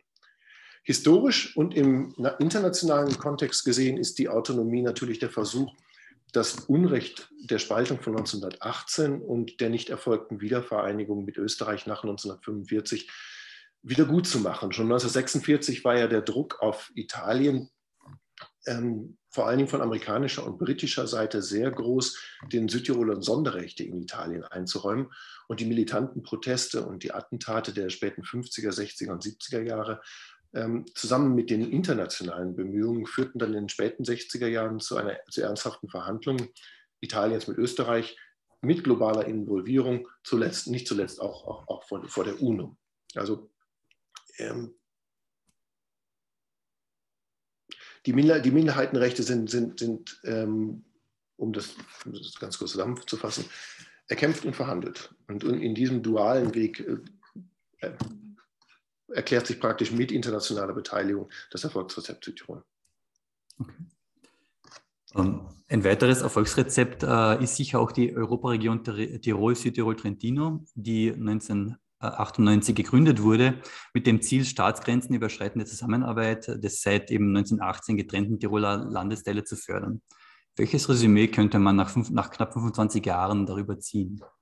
Ich hatte gerade schon erwähnt, dass Europa darauf fußt, dass die Nationalstaatsgrenzen in Europa garantiert sind. Jedes beitretende Land braucht sich also um seine Grenzen keine Sorgen zu machen. Es gab eine einzige Ausnahme, das war die Wiedervereinigung Deutschlands, wo sich die Grenzen der EU nach dem Beitritt eines Landes verändert hatten. Aber sonst sind die Grenzen halt eben fixiert. Europa versucht aber gleichzeitig, diese Grenzen transparent und durchlässig zu machen und unterstützt seit 1980, seit dem Madrider Abkommen, aber vor allen Dingen seit den 90er Jahren, die Etablierung von grenzübergreifenden Regionen, die teilweise sehr, sehr, sehr ähnliche Probleme oder teilweise sehr ähnliche Interessen haben. Es gibt eine ganze Reihe von Europaregionen in Europa, also mehrere Dutzend. Meiner Meinung nach ist aber keine so politisch und von regionalen Interessen motiviert wie die Europaregion Tirol. Alle Beteiligten in dieser Europaregion Tirol, das sind also das zu Österreich gehörende Tirol, Südtirol und das Trentino, haben die Möglichkeit genutzt, die grenzüberschreitende wirtschaftliche Zusammenarbeit auch politisch zu nutzen. Manchmal ist schon das Bild eines Regionalstaates Tirol bemüht worden, was natürlich ein bisschen zu weit geht, zumal die Region nach Jahren der Hochkonjunktur auch verschiedene Ereignisse auf verschiedene Ereignisse reagieren mussten, wo die Regionen eigentlich nicht reagieren konnten, wo es den Nationalstaat brauchte zu reagieren. Ich erwähne nur 9/11 2001 oder die Bankenkrise 2008, die Migrantenkrise 2015 oder jüngst die Corona-Krise. Die haben die Regionen in die Schranken gewiesen, aber gleichzeitig zeigt insbesondere das Beispiel der Europaregion Tirol, dass die Interessen aller drei an dieser Region beteiligten Gebiete zu einer sehr starken wirtschaftlichen, aber vor allen Dingen auch politischen Kohärenz geführt haben, die in Europa spürbar ist und die Region sehr, sehr stark werden lassen und für die Bevölkerung und für die Region handfeste wirtschaftliche und wirtschaftliche Vorteile gebracht haben. Da musste man vielleicht einiges noch zu erwähnen, am Beispiel der Europaregion Tirol lässt sich auch sehen, dass diese sehr emanzipierten Europaregionen, insbesondere die Europaregion Tirol, teilweise das Unbehagen natürlich auch der Hauptstädte hervorruft. Also in einer sehr interessanten Allianz zwischen Wien und Rom hat man sowohl in Wien als auch in Rom teilweise schon ein bisschen durch die Nase gerümpft, angesichts der Emanzipationsversuche der Europaregion Tirol, weil man die Grenzen der nationalen Gesetzgebung in Wien und in Rom auch schon bedroht sah und das Gefühl hatte, man emanzipiert sich zu sehr, da entsteht ein Regionalstaat Tirol, den man natürlich vermeiden möchte. Vielen Dank. Weitere Fragen sehe ich derzeit nicht. Wir werden zum nächsten Vortrag gehen und ich würde Sie bitten, Ihre Präsentation auszuschalten bis weiteres. Ich hoffe, ich darf Sie später noch mit Fragen behelligen, wenn was auftaucht. Ein wichtiger Bestandteil unserer Veranstaltungsreihe ist die Einbindung traditioneller Unternehmen, die sich erfolgreich an die wechselnden Umstände angepasst haben. Rein zufällig, wenn ich jetzt die Grafik von Dr. Grote in Erinnerung rufe, haben wir jetzt jeweils ein Unternehmen von beiden Flügeln des dahinwelkenden Adlers heute zu Gast. Erst gehen wir Richtung Westen. Heute bauen wir wortwörtlich auf Stein oder eher mit Stein. Als nächsten Sprecher darf ich Dr. Hans-Jörg Delfser begrüßen, der Experte für den Marmor in Vinschgau ist, der unter anderem auch an der Wiener Ringstraße verbaut worden ist. Herr Delfser, guten Tag. Hallo. Hallo, dann versuche ich gleich einmal meine Präsentation da reinzuschalten und dass wir beginnen. Ja, bitte, ich sehe Sie. Gut. Nach diesen interessanten Ausführungen von Professor Grote, natürlich die ganze Südtiroler Geschichte von mittlere Staatswertung da aufgearbeitet hat, gehe ich jetzt sozusagen in die Peripherie heraus und versuche einen Betrieb, also im Kleinen, die Geschichte dieser Laaser Marmor kurz aufzuarbeiten, diese 125 Jahre, wechselvolle Jahre. Also es wird nicht so lang, dass es wirklich 125 Jahre da sitzen müssen. Also ich werde es ein bisschen schnell machen. Aber es ist eine sehr, sehr interessante Geschichte und eine spannende und also eine extrem wechselvolle. Und ich glaube, ich fange mal an mit der Zeit um 1870, 1880, also bevor noch die Laaser gegründet wurde. Und dort haben wir, also das ist der berühmte Weißwasserbruch und das ist eigentlich das erste große Abbaugebiet, was wir im Vinschgau gehabt haben. Und um 1870, 80 erfolgt ein qualitativer Sprung, und zwar neben der Förderung, also dass man nicht nur den Stein gebrochen hat und dann in die verschiedenen Länder ausgeliefert hat, also vor allem nach München, nach Wien, sondern dass man den Marmor zum ersten Mal auch in Laas verarbeitet hat. Und das war sozusagen dieser erste qualitative Sprung, der für die Bevölkerung eine große Wichtigkeit hatte.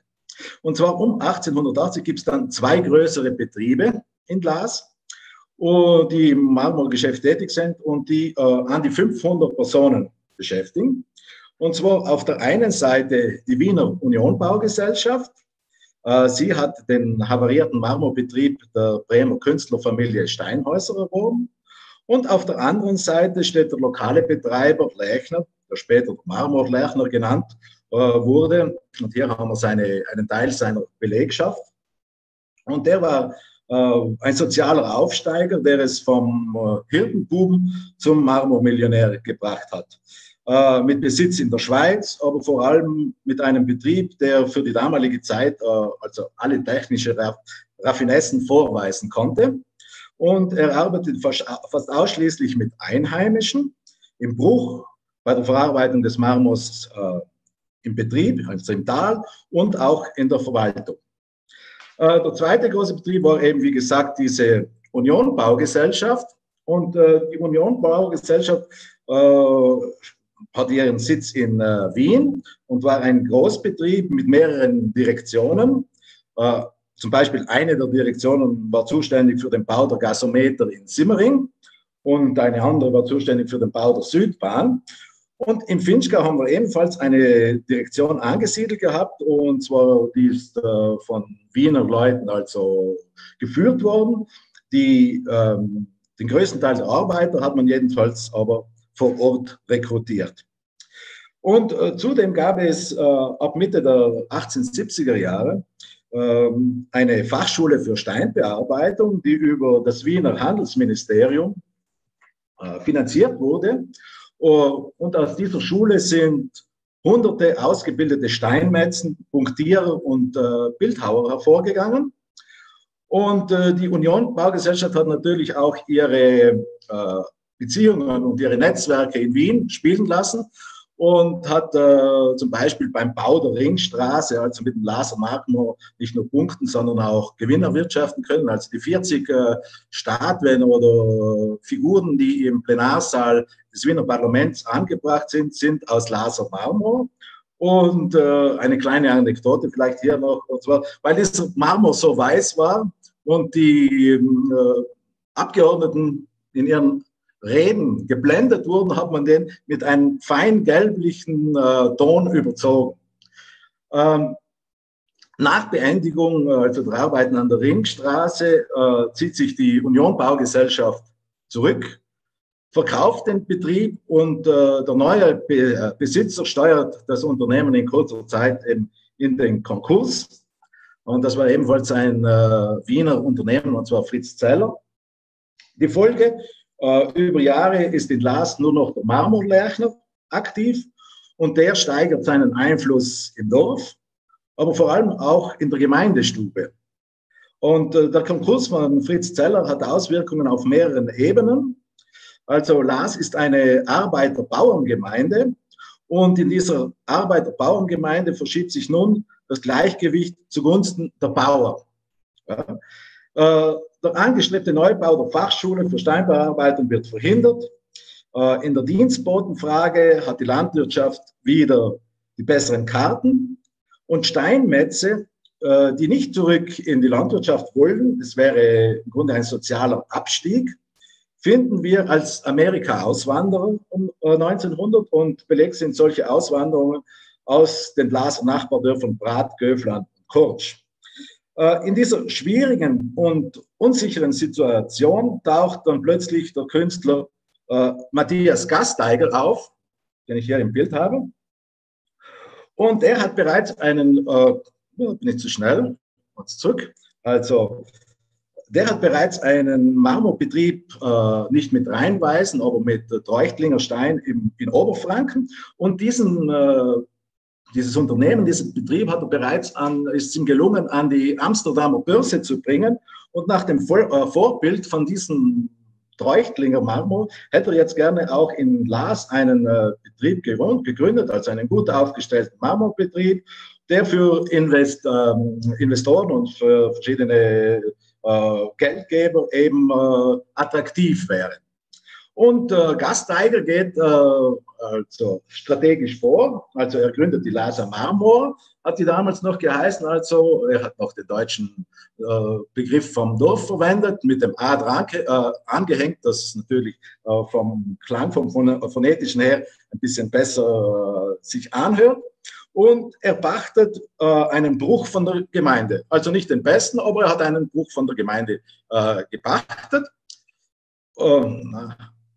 Und sichert sich dann noch die exklusiven Zufahrten und den Abtransport über einen Almweg. Und der sich also in Gemeindebesitz befindet und er hat damit einmal schon ganz wichtige oder wesentliche Voraussetzungen, dass er diesen Betrieb relativ gut aufstellen kann.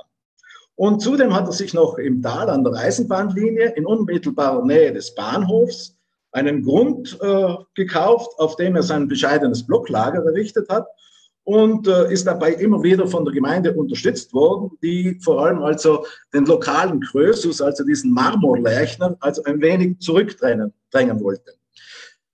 Mit Beginn des Ersten Weltkrieges war dann also weder Lärchner noch am Zug, weder Lärchner noch Gasteiger am Zug, es war einfach fertig, also die Marmorproduktion und die Verarbeitung kam zum Erliegen und Gasteiger fährt seinen Betrieb auf Null. Und beim Marmorlärchner, also sein Sohn und designierter Nachfolger, ist in den ersten Kriegstagen in Galizien gefallen und so war somit, also hat dieser Krieg eigentlich den Marmorabbau in Laas zum Stillstand gebracht. Nach dem Krieg also ist auch dieser geschützte Markt, also in der Donaumonarchie, weggebrochen. Die Konkurrenz in Carrara war übermächtig und 1920 verdienten keine 10 Personen in Laas ihren Lebensunterhalt im Marmorgeschäft. Also es war bedeutungslos im Grunde. Einzig Gasteiger, und das ist jetzt das Interessante, er lässt sich von den neuen Umständen nicht irritieren. Er arbeitet ein schlüssiges Bringkonzept mit Kabelkran und Schrägbahnen aus, also dass er den Marmor von 1500 Meter, also vom Bruch herunter ins Tal bringt und ist weiterhin intensiv auf der Suche nach Investoren. 1926, 27, also nach 20 Jahren Suchen und 20 Jahre nachdem er in Laas aufgetaucht ist, ist es soweit. Und nach vielen Entbehrungen gelingt es ihm, einen Investor zu finden. Und zwar, es ist Karl Wölfel, also hier klein im Bild. Und dieser Karl Wölfel ist ein süddeutscher Unternehmer und er hat auch ein Bergbauunternehmen in Anatolien und betreibt mehrere Projekte. Und ihm gelingt es, die Filiale der Hardy Bank, also das ist eine Privatbank in Deutschland, die aber in enger Verbindung zur Dresdner Bank arbeitet, das Interesse zu wecken und diese Hardy Bank ist bereit, in dieses Marmorgeschäft einzusteigen. Und mit amerikanischen Investoren und also deutschen, vor allem aber amerikanischen Geld, entsteht in Laas innerhalb von 2 Jahren, also 28, 29, der modernste Marmorabbaubetrieb Europas. Ziel dieser neuen Laaser Marmor von Karl Wölfel ist es, den amerikanischen Markt mit Marmor zu versorgen. Die Berechnungen sahen bei einer konservativen Projektion einen 1 Millionen Dollar Gewinn pro Jahr vor.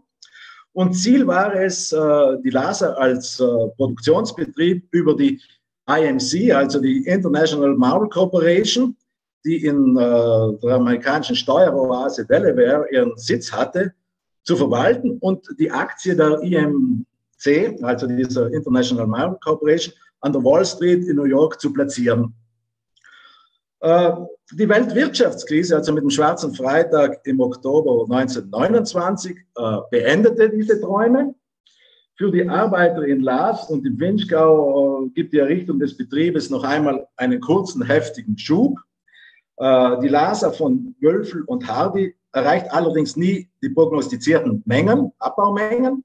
Und im Abbau wird die von den Einheimischen angewandte amerikanische Methode mit der Carrara-Methode, die ausgetauscht, die wirtschaftlicher erscheint und zum ersten Zuzug italienischer Arbeiter führt.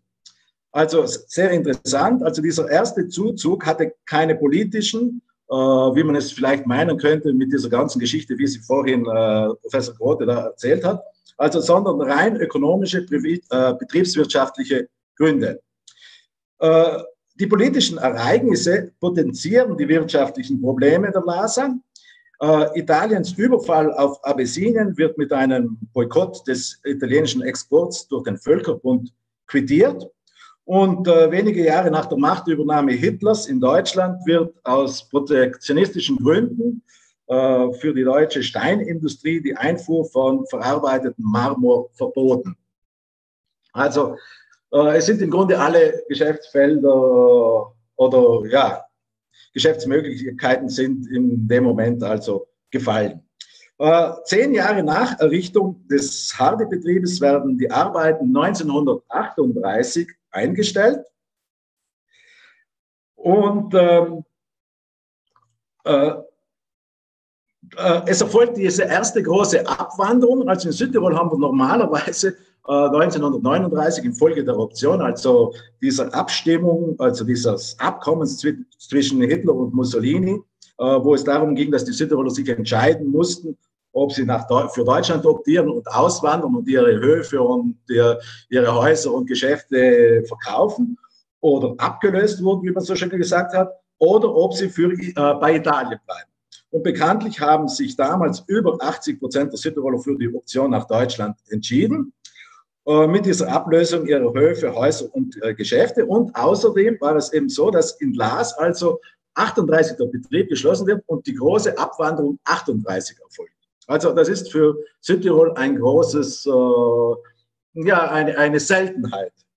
Und für die Hardy Bank und ihren Betrieb hat das aber auch wieder große Folgen, und zwar in diesem Fall ein großes Glück für Hardy. Und zwar im Zuge dieser Option wird auch der reichsdeutsche Besitz abgelöst und die Laaser Marmor ist im Besitz von also Reichsdeutschen und so wird diese Laaser Marmor vom italienischen Staat aufgekauft. Und dieser Staat, die Maßnahme des Ankaufs übernimmt eine Körperschaft, die Ente Nazionale per le Tre Venezie. Und dieses Ente Nazionale per le Tre Venezie kauft jetzt diesen Betrieb an, legt ihn zunächst still und möchte ihn eigentlich privatisieren. Und jetzt passiert etwas ganz Gewaltiges nach 1945. Man kommt man kommt zu einem Großauftrag mit der amerikanischen Marmorkreuzen. Also die Amerikaner, ja, voilà.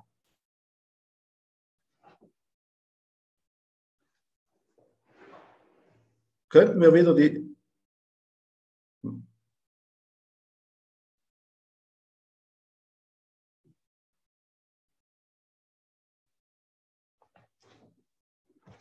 könnten wir wieder zurückkommen.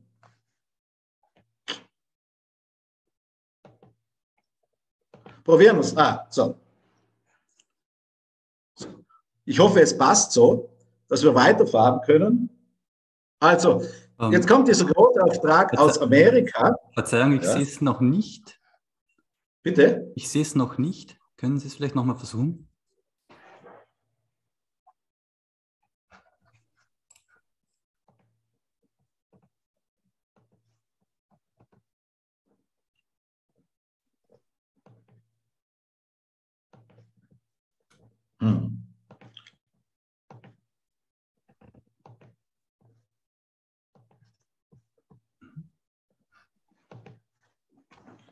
Noch zurück ein bisschen. Also, haben wir jetzt wieder das Bild mit den Kreuzen? Alles okay. Alles okay. Also, Entschuldigung, dann fahre ich weiter. Tut mir leid. Also, es kommt dieser Großauftrag aus Amerika und das Ente Nationale, das eigentlich zuerst versuchte, diesen Betrieb abzustoßen, merkt, ja, da haben wir eine große Chance, wir können Unternehmer spielen und könnten zu einigem Geld kommen. Und es gibt im Grunde ein Wirrwarr von überhöhten Provisionen, Schmiergeldern und persönlichen Freundschaften und Verquickungen und vor allem zwischen einer attraktiven italienischen Schauspielerin und dem Chef des amerikanischen Friedhofskomitees, also der American Battle Commission, also dieser Friedhofskonferenz oder Komitees, das die Führung der amerikanischen Soldatenfriedhöfe außerhalb der USA hat, und die LASA sichert sich diesen Auftrag. Für LAS bedeutet es zunächst einen großen Ruck, also es werden insgesamt 600 Mitarbeiter beschäftigt, um diesen Auftrag abzuwickeln. Und die Brucharbeiter kamen vorwiegend aus dem Vinschgau und die Spezialisten, also die Graveure und die Techniker, stammten aus dem Veneto und aus der Toskana.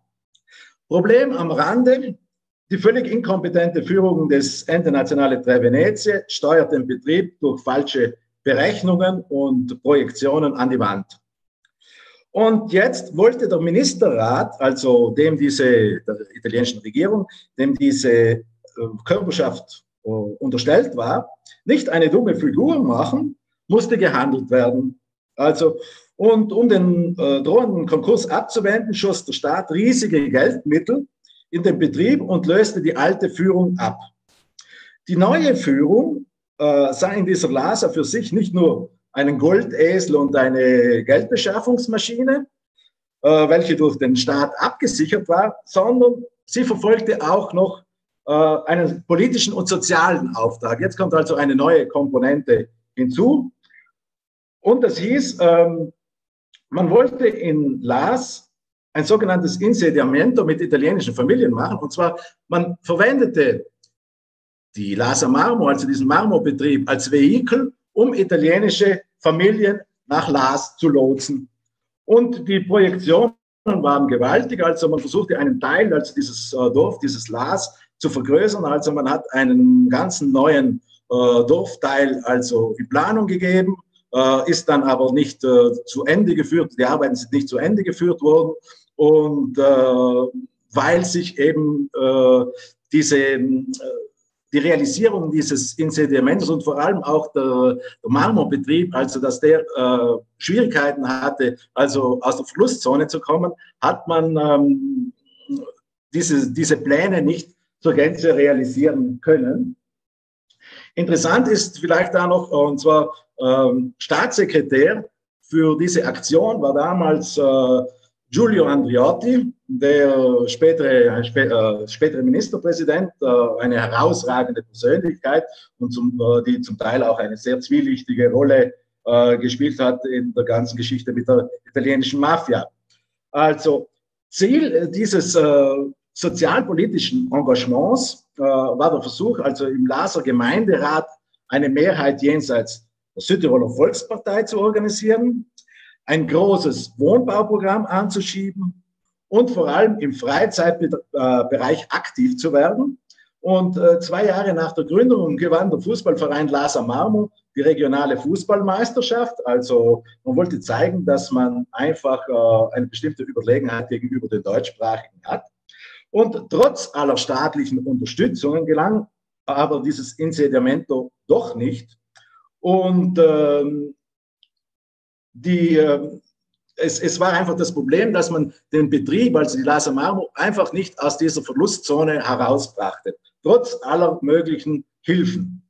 Und in dieser Zeit, also von 55 in die 60er Jahre herein, also bis 61, 62, haben wir, also schrumpft diese Belegschaft sukzessive. Und was der Herr Professor Grote vorhin auch gesagt hat, also das mit den Sprengstoffanschlägen haben wir auch in Laas, also haben wir relativ viele Leute, die im 61er Jahr, also bei dieser Feuernacht beteiligt waren und aufgrund der Spannungen, die es eben mit dieser Lasa Marmor gegeben hat.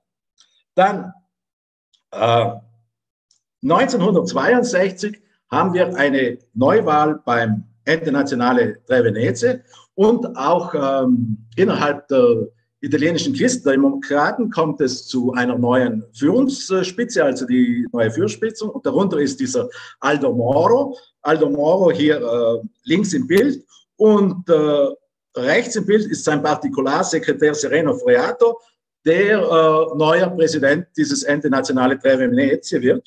Und der versucht dann diesen Betrieb also so schnell wie möglich zu privatisieren. Und zum Schluss, also 1962, waren noch 300 Arbeiter bei der Lasa beschäftigt, von denen 1/3 Italiener waren, die aus anderen Provinzen zugezogen sind.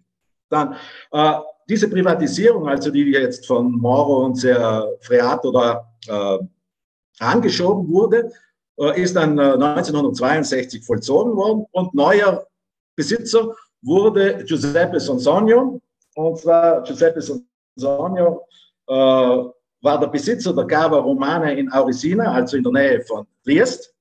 Und er war auch einer, der also politisch sicherlich rechts stand und vor allem auch in Zusammenhang mit den Slowenen seine Sachen gemacht hat, die vielleicht nicht so sein sollten, wie man es hätte machen können, also dass man auch Slowenen in seinem Betrieb eine Arbeit gibt.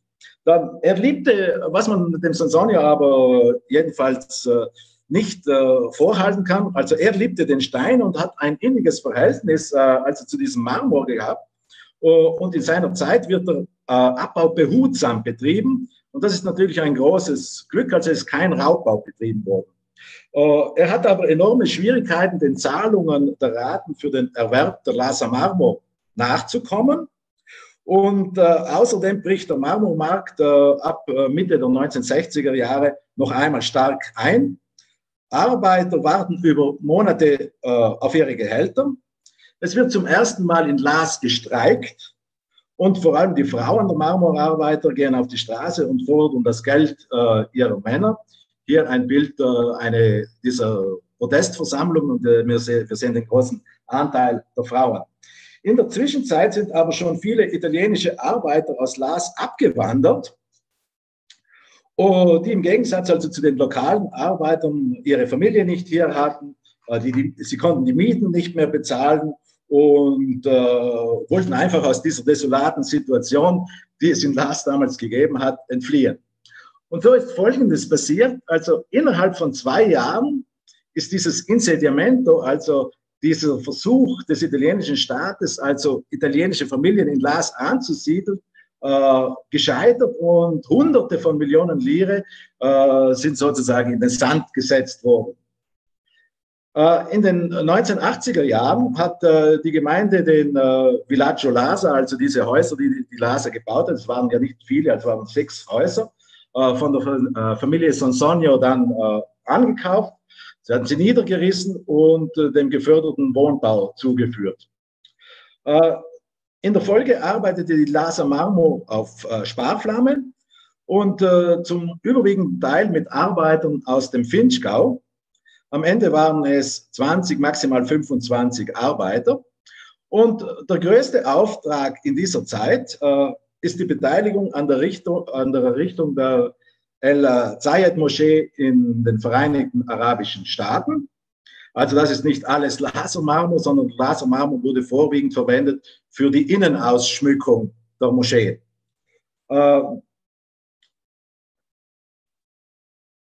Was passierte noch in diesen 1980er Jahren, also wo dieser Moscheenbau auch über die Bühne ging? Plötzlich erscheint wieder ein Protagonist der Lärchner-Dynastie auf der Bildfläche, und zwar der Urenkel des Marmorlärchners hat einen Teil der Bruchrechte an der Jenwand geerbt und findet im Schweizer Medienunternehmer Bernhard Burgener hier einen neuen Investor. Und Burgener holt in diese neue Lärchner Marmor AG mehrere Schweizer Investoren hinein, unter anderem die Familie Elsener, also von Victorinox, vielleicht bekannt, also vom Schweizer Militärmesserhersteller, und der nach den Ereignissen von 9/11 also den Betrieb breiter aufstellen will. Und diese Schweizer Seilschaft bemüht sich fast 20 Jahre lang, den Yen-Bruch also zu reaktivieren. Dies gelingt allerdings nicht. Der Bruch befindet sich nämlich im Nationalpark Stilfser Joch und war sozusagen lange Zeit stillgelegt auf einer Höhe von 2500 Metern. Aber nach längeren Verhandlungen schaffen es die Schweizer über ihre Lärchner Marmor AG 2007 die Lasermarmor von der Familie Sansonio zu erwerben. Und seit dieser Zeit, also seit diesem Schweizer Engagement, erleben wir einen erneuten Aufschwung. In der Zwischenzeit finden wieder 65 Vinschgauer ihren Lohn und ihr Brot bei der LASA. Und sie haben den Prestigeauftrag, also die Errichtung des Oculus auf dem Ground Zero der Twin Towers in New York, hier. Also man muss wirklich sagen, also in der internationalen Fachpresse, also werden sie gelobt und anscheinend ist dieser Auftrag hervorragend abgewickelt worden. Dies dürfte jetzt natürlich nicht das Ende der Geschichte der LASA sein.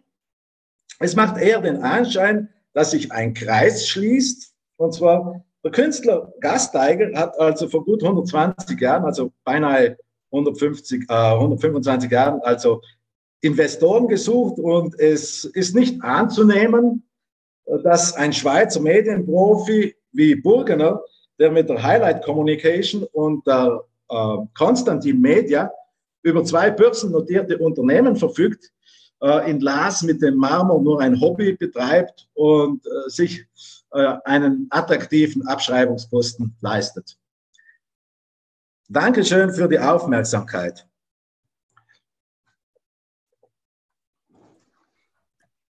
Vielen Dank für Ihre Präsentation. Es ist zwischenzeitlich eine Frage reingekommen, die ich vermute noch an den Herrn Dr. Grotte gerichtet war, aber ich bin sicher, Sie können sie auch beantworten. Wie hoch ist derzeit der Anteil der deutsch- und italienisch sprechenden Menschen in Südtirol? Also man kann so rechnen mit 2 Drittel, 1 Drittel. Also 2 Drittel deutschsprachig und 1 Drittel italienischsprachig. Okay, vielen Dank. Mit Traditionssolidarität haben wir für die heutige Veranstaltung einen plakativen Untertitel gewählt. Hintergrund dafür war das ausgeprägte und erfolgreiche Genossenschaftswesen, das in Südtirol das Fundament vieler Unternehmungen ist. Als nächsten Sprecher begrüße ich Herrn Florian Hellweger, Geschäftsführer der Sennerei 3 Zinnen in Doblach im Pustertal. Herr Hellweger, guten Abend.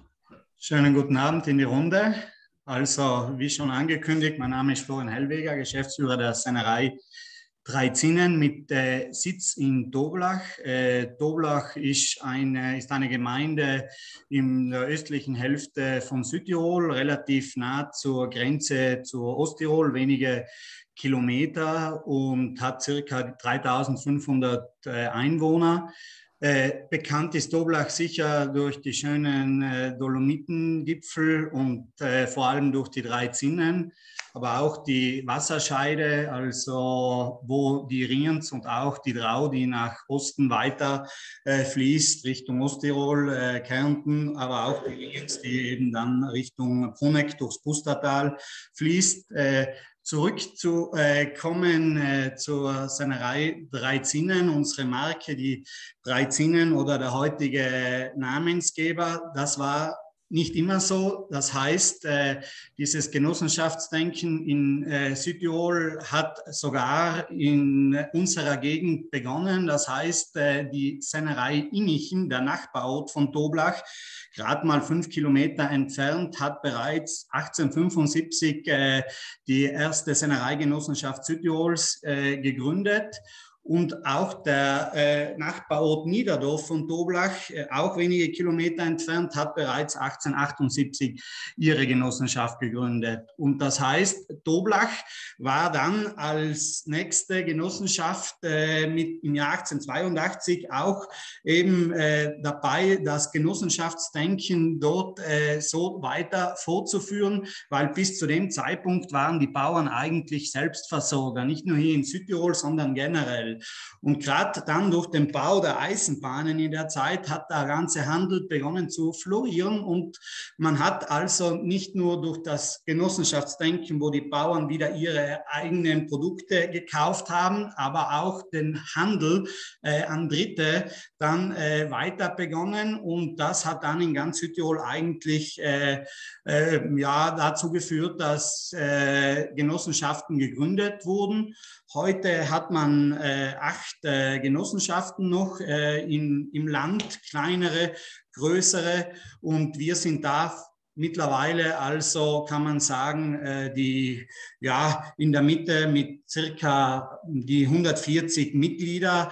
In Südtirol muss man sagen, hat der durchschnittliche Bauer, wie viele Milchkühe? Das sind circa 13 Kühe pro Stall. Das heißt, klein strukturierte Betriebe, wo häufig noch der Nebenerwerb also betrieben wird, um sich ein zusätzliches Einkommen auch zu ermöglichen. Und gerade hier auch, Toblach liegt auf 1200 Meter Meereshöhe. Man hat hier auch im Sommer Tourismus, aber im Winter auch Skigebiete, wo die Bauern häufig auch mitarbeiten und das auch brauchen. Wenn man nochmal geschichtlich, also die Fusionen, heute heißen wir Sennerei Drei Zinnen, das hat aber auch dazu geführt, dass man im Laufe der Jahre oder Jahrzehnte auch Fusionen angestrebt hat. Zu Beginn hat man also jeder für sich seine Produkte vermarktet, aber mit der Zeit hat man auch gemerkt, dass man durch Zusammenschlüsse sich auch neu ausrichten kann und irgendwo dann auch sich stärken kann. Und der erste Zusammenschluss war bereits im Jahr 1964, damals mit der Sennerei Niederdorf und Toblach und 2002 also waren die ersten Fusionsbestrebungen mit dem Nachbarort Innichen und da hatte man dann relativ schnell eine Mehrheit gefunden, sodass man sich nochmal dann zur Sennerei Drei Zinnen zusammengeschlossen hat. Und gerade die Möglichkeiten, die man da in unserer Gegend durch den Tourismus auch hat man dann auch nachgedacht, direkt an der Hauptstraße eine Schaukäserei auch zu gründen und dies wurde dann im Jahr 2004 fertiggestellt und wir haben eben den Sitz direkt an der Hauptstraße zu den Drei Zinnen, beliebtes Ausflugsziel, wo uns dann auch die Urlauber, aber auch Passanten besuchen, den Betrieb anschauen, uns kennenlernen, sehen, was wir machen, aber auch die Geschichte der Bauern irgendwo auch in dem Museum erklärt bekommen. Wir haben also momentan tägliche Anlieferung von circa 30.000 Liter Rohmilch und das bedeutet, im Jahr sind das circa 12 Millionen Liter ungefähr und unser Schwerpunkt ist sicher die Käseherstellung. Wie ich habe gesagt, in Südtirol gibt es andere Sennereien oder auch Genossenschaften. Irgendwo im Laufe der Jahre hat jeder seinen Schwerpunkt bei der Milchverarbeitung gefunden. Auch das muss man sagen, in den Genossenschaften Genossenschaftsdenken. Es ist so, dass eine Konkurrenz im Land herrscht. Die ist auch positiv, weil jeder sich natürlich immer wieder stetig verbessern will mit dem Milchauszahlungspreis, aber auch mit den Produkten. Nichtsdestotrotz hat jeder irgendwo seine Nische gefunden. In unserem Fall ist es die Käseherstellung. Wir haben viele verschiedene Schnittkäse, andere Südtiroler Molkereien oder Sennereien stellen Joghurts oder auch eben Mozzarella her. Und durch den unterschiedlichen Austausch auch der Produkte in den Genossenschaften hat jeder von dem anderen im Sortiment etwas gelistet, was die Sichtbarkeit dann der Produkte auch nach außen wieder stärkt und auch irgendwo auch dann eine Zusammenarbeit mit sich bringt. Und sicher, wenn wir jetzt von der Corona-Zeit noch kurz, welchen Einfluss der bei uns zum Beispiel durch Tourismus, aber auch Schaukäserei mit sich gebracht hat, dann muss man sagen, dass man eigentlich von den Besucherzahlen in der Schaukäserei gute 20.000 Besucher hatte, das jedes Jahr. Und das hat sich, muss man sagen, mehr als halbiert. Nichtsdestotrotz ist es irgendwo so, dass das Angebot immer noch also angenommen wird, natürlich mit den Einschränkungen, die man hat. Nichtsdestotrotz ist es so, wir haben an unserem Sitz, wo die Milch verarbeitet wird, neben der Schaukäserei auch einen Shop, wo man die Produkte auch einkaufen kann, und deshalb ist es da auch möglich, irgendwo etwas von unseren Südtiroler Produkten mit nach Hause zu nehmen. Heute ist es so, dass wir nach der Corona-Krise auch mit sicher einem schwierigen Jahr wieder rechnen müssen.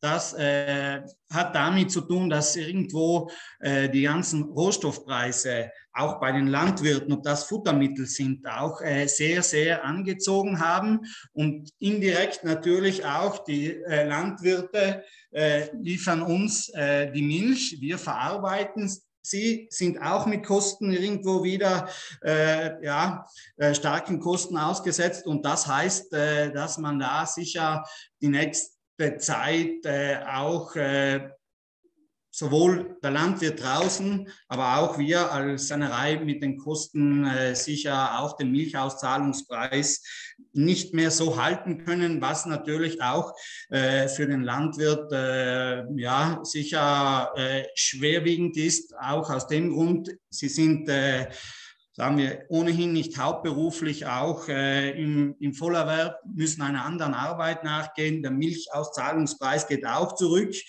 Wir haben hier eine Berglandwirtschaft, und die ist sicher auch unter Druck, und deshalb muss man natürlich umso mehr bemühen, auch dann da bestmöglichst für unsere Mitglieder zu arbeiten. Was vielleicht auch jetzt abschließend noch vielleicht kurz interessant ist, ein paar Bilder zu sehen, wo man auch ein bisschen die Entwicklung der Gebäude auch sieht. Das heißt, wir haben hier in dem Moment die Sennerei Innichen von früher, wo man auch sieht, dass die Produktionsstätte damals auch nicht richtig groß war, man sie im Ort hatte und auch dort einkaufen konnte. Heute ist die Sennerei Innichen ist in dem Moment eine Filiale von uns, ist immer noch ein beliebter Ort, sowohl für die Einheimischen als auch für die Gäste, etwas mitzunehmen, und in dem Moment ja auch gerade für uns auch als Standort Innichen nach wie vor auch wichtig, dort etwas, auch wenn wir nicht mehr dort produzieren, auch zu vermarkten.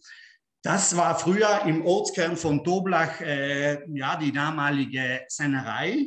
Dieses historische Gebäude gibt es immer noch, ist mittlerweile an ein Nahversorgungsgeschäft verpachtet worden und ist deshalb auch immer noch historisch gesehen, aber auch emotional wichtig für die Bevölkerung.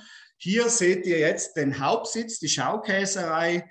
Mittlerweile ist auch hier in Zukunft irgendwo geplant, vielleicht die eine oder andere Erneuerung wieder. Wir haben die Schaukäserei 2004 eingeweiht und möchten uns natürlich auch bei gewissen Investitionen dann auch immer wieder auch verbessern. Mittlerweile ist hier der Parkplatz, den Sie vorsehen, auch unterkellert worden. Das heißt, Lagerräume geschaffen wurden, einfach auch, um dort bei den verschiedensten Käsespezialitäten auch genügend Platz für die Reifung zu haben.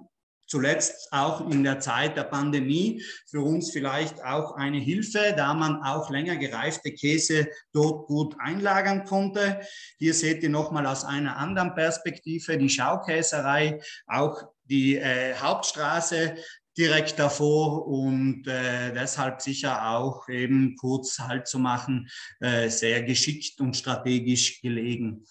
Das Museum und auch hier das Bild der 3 Zinnen ist sicher auch immer für die Gäste, die den Rundgang machen, dann auch einmal ein Rückblick in der Zeit, wo wir begonnen oder auch die Landwirte selber noch produziert haben, interessant zu sehen, aber auch durch die alten Maschinen auch die Möglichkeit zu erfahren, wie damals gearbeitet wurde und die Möglichkeit dann auch beim Rundgang in unsere Produktionsräume auch hineinzuschauen, zu sehen, wie wir aus der Milch Käse, Butter, Sahne oder auch Ricotta produzieren und dadurch auch wir den Einblick auch den Leuten geben, zu sehen, dass wir also aus dem Rohstoff Milch also viele, also verschiedene Produkte machen. Hier sieht man eben auch, wie produziert wird, auch unseren sicher bekanntesten Käse, den Doblacher Stangenkäse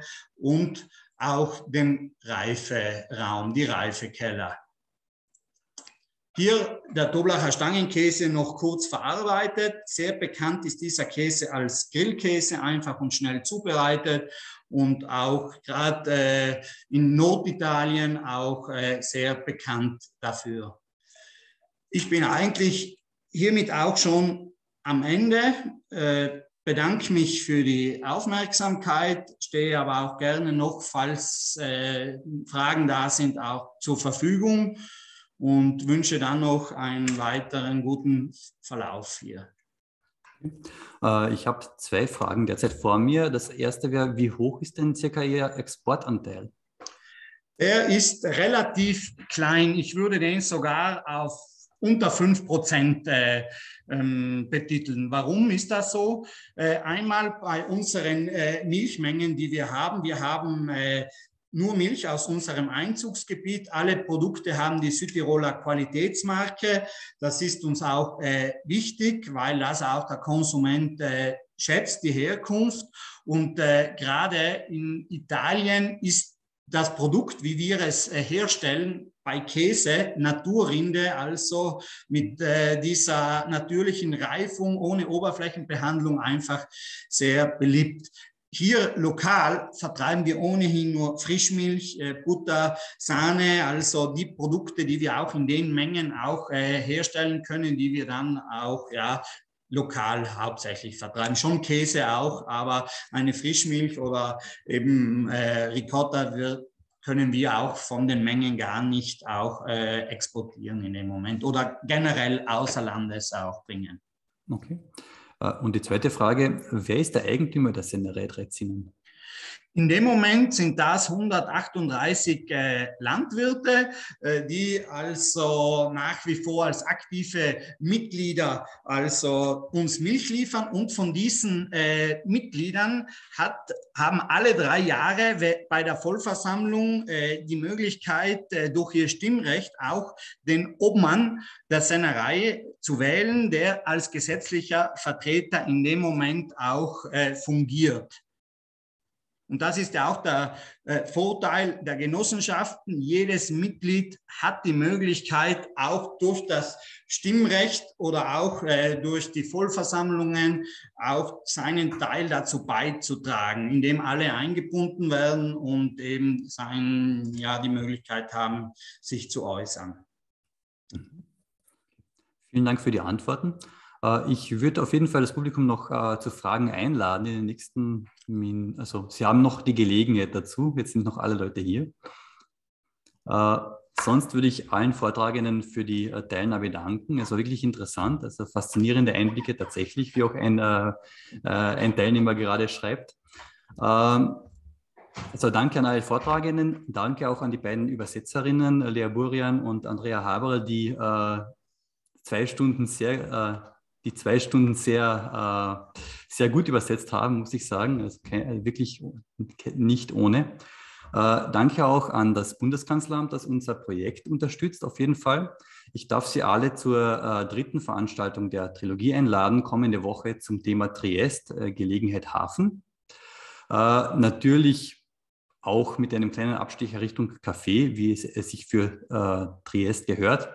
Ansonsten wünsche ich Ihnen einen schönen Abend. Kommen Sie gut nach Hause, insofern Sie dort noch nicht sind. Ich hoffe, wir sehen uns nächste Woche wieder. Vielen Dank.